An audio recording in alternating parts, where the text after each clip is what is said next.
I am Maria Garcia de Fleury.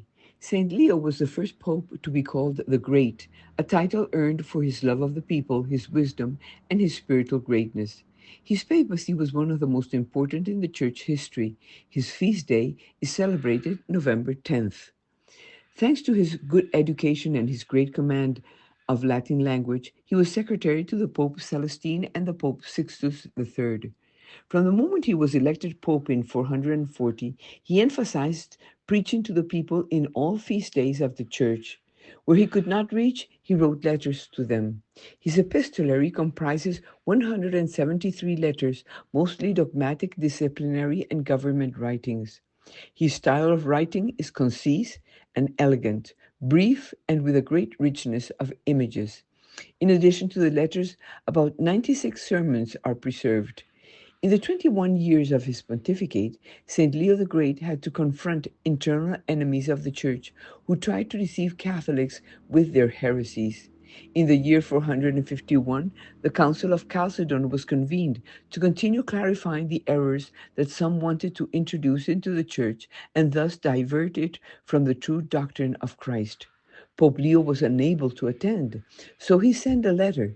His assistants read the letter, and when they finished reading, the 600 bishops stood up and exclaimed, St. Peter has spoken through the mouth of Leo.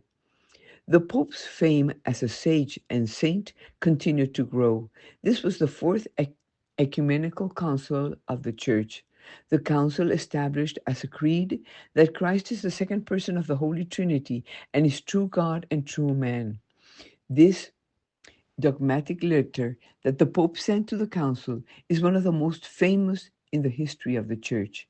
St. Leo also had to face very strong external enemies who tried to destroy the city of Rome, as was the case in 452 when the terrifying warrior Attila arrived commanding the ferocious Huns, of whom it was said that where their horses stepped, the grass was not reborn.